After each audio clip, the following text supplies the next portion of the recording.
So today we're taking a look at AI task generation, and this is a very simple process that's gonna save you hours of your time when it comes to generating dynamic task lists, to-do lists, whatever. Let's take a look. Okay, so first things first, we're gonna take a look at a quick demo. And it's important to note that the example that I'm using here is based on like podcasts, right? Like podcast delivery. We have an episode where essentially typically you would be recording a big video, right? And then you need to kind of like slice it into smaller chunks like reels. Maybe you want to create a special Spotify version of that long one, maybe an iTunes version. And you might also want to change your mind as you go along. So we have our episode, we have our content here that we want to generate on command, and we have our baseline requirements. Now, this is the most interesting part, that your baseline requirements can be, and technically for the sake of your clients, they should be written in natural language, just like I've written it out right here. Spotify, full episode, 5 ads, YouTube, Instagram. This one also has an ETA, so the system needs to also be able to like put 2 and 2 together and say, hey, there is an ETA here. I need to generate a very specific date. Now let's go ahead and see how this whole thing works in practice. I'm just gonna generate my baseline content. Should be starting up. There we go.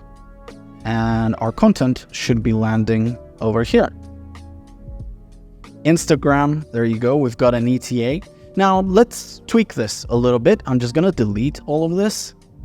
And I'm gonna tweak my baseline requirements to say that, hey, the carousel needs to be ready 2 days after the episode is completed. So I've updated my baseline requirements and I'm gonna run this again. Starting up.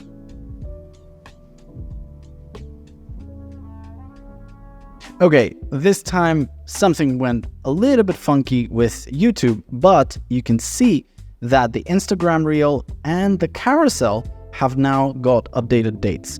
Obviously, the carousel was the one that we were aiming for, not the YouTube one, but you get the point. So now let's take a look at how this whole thing is set up in make.com.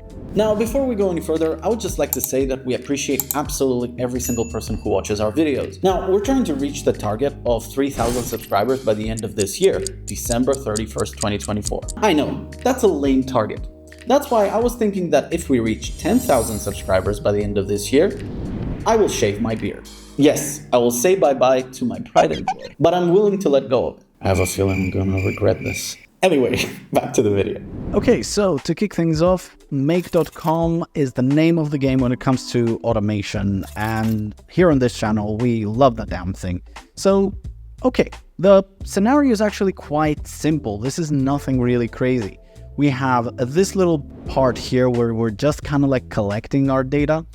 Here we have our baseline requirements. Essentially, it takes the requirements that we have in natural language and packages them up in like very specific chunks.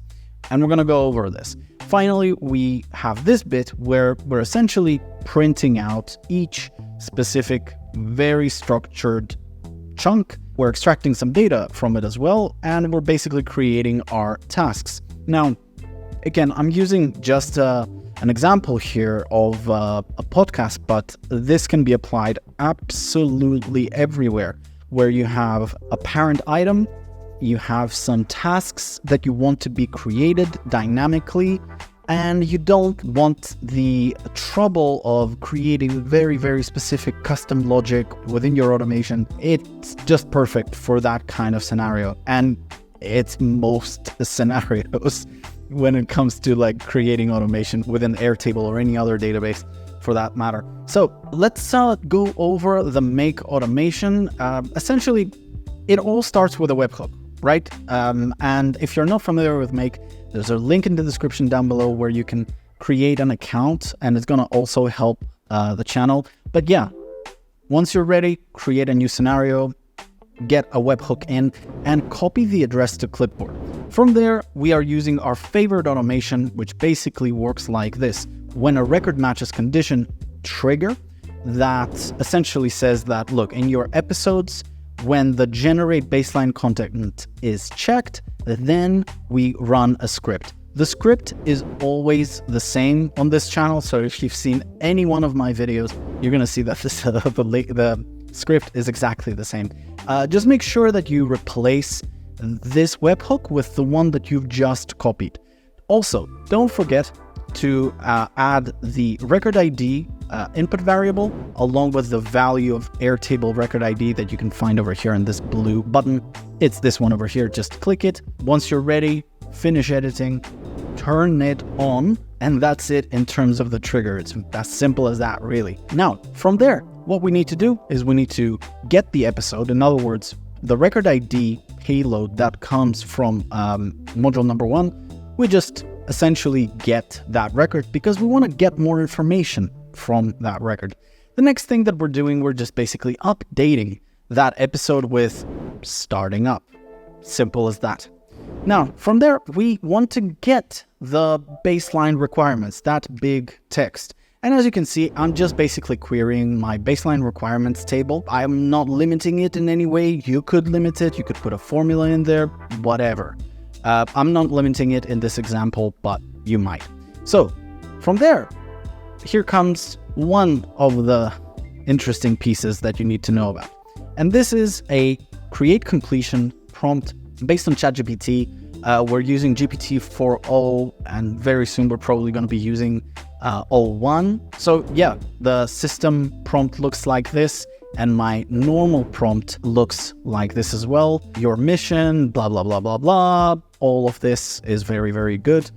Max token 0, temperature 0.3. We kind of want it to be a little bit creative, but not very much.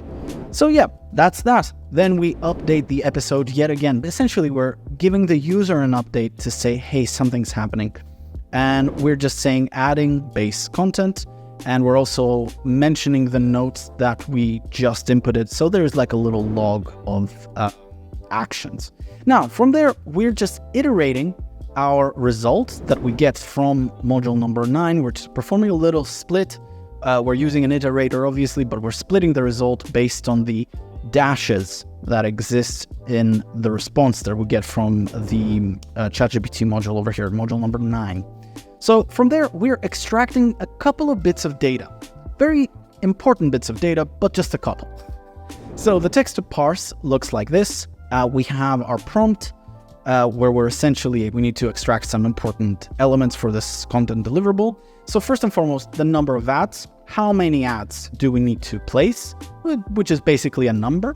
And we always want this parameter to be included because even if there's no ads, that needs to be 0, right? If there are some ads that we need to place against this content deliverable, well, yeah, give me the number. And then we have this ETA date, the possible date by which the content deliverable needs to be delivered. Only if such requirements exist, of course. And yeah, that description looks like this. The data type is text here. And the potential responses are NA, or I've also given it like a little date example because I want to make sure that it follows the convention religiously. From there, yeah, that's basically it. There's no other parameters. And I'm finally creating my record, and it looks like this. I'm obviously creating those records in the episode content table. The name just gets the whole value, therefore it's kind of long. But yeah. The name is the name, the asset style, the platform. I'm also relating the record. Obviously, I want to make sure that those related content pieces are related to the correct episode, the number of ads, and the ETA, of course, if it exists. And that looks like this. This if statement looks like this. Basically, I'm saying that, hey, if this is empty or it's NA, just ignore this field. Otherwise, just parse the date and give me the date. That's it. Finally, last but not least, we've got another update to the user to say, hey, we are done. And we're also printing the notes back so that we have this little log of changes that took place. So yeah, that's it for me, guys. Thank you so much for watching this very basic, almost cliche automation that we use in the agency. Let me know down in the comments below if this was helpful and if you want me to do more content like this. I will take everything you say under consideration. That's basically it. I'll catch you in the next one. Cheers.